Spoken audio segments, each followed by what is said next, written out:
Welcome, Pisces. Thank you for joining in. I know it has been a while. I've been working a lot, and I apologize for not doing videos for a long time.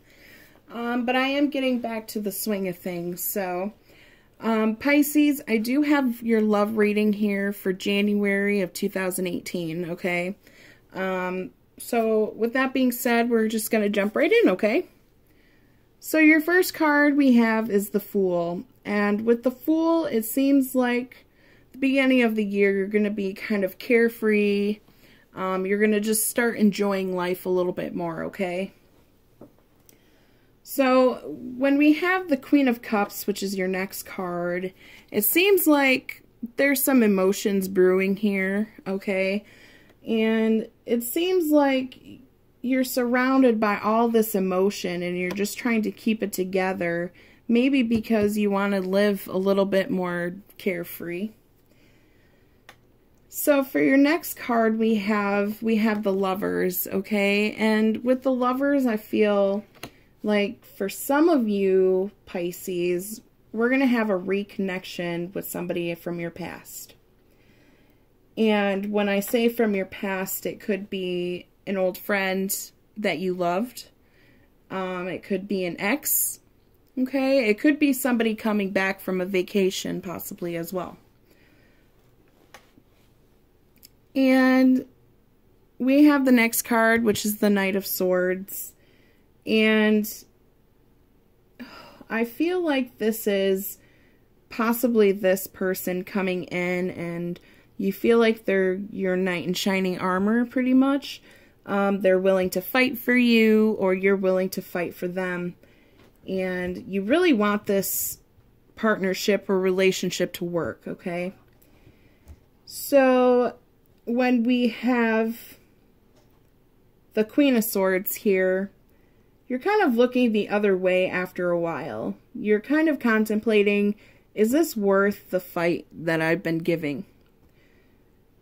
Possibly, you know, there's some miscommunication here. You didn't know that they felt the way, or you felt this way. So basically you're going to be at a standstill and you're going to be really thinking about it and communicating with this person about feelings, basically. So at the end of our not reading, but at the end of our cards, we also have the Four of Cups, okay? Now, this is an offering from somebody, you're offering somebody something, and I think this has to do with this rekindling of a relationship, possibly just something romantic. Really think about what happened, why it didn't work out in the first place. Is it really going to change? Okay? So, with most of my readings, I do advice cards as well to make sure that you guys are staying on the right track and maybe a little bit of help too. So with our first advice card towards love, we have Ten of Water. So the Ten of Water is a contented and rewarding family life. Your emotional and material needs are met, and trustworthy relationships. So make sure that your relationships are very trustworthy to even have with you. And just to make sure your emotional needs are met when this person comes back into play. And I feel like this has to do a little bit with the Queen of Cups, knowing that you're surrounded by all this emotion and you're trying to keep it, you know, kind of balanced. So for our next advice card, we have the Chariot. And this is an important achievement, self-discipline and willpower, and possibly public recognition. And I feel like this has to do a lot with your self-discipline and willpower. Do you really need to be this shining, you know, this knight in shining armor? Or do you really need this person to be that? Kind of coming in and swooping in. Do you really need that? Do you really need that kind of person in your life?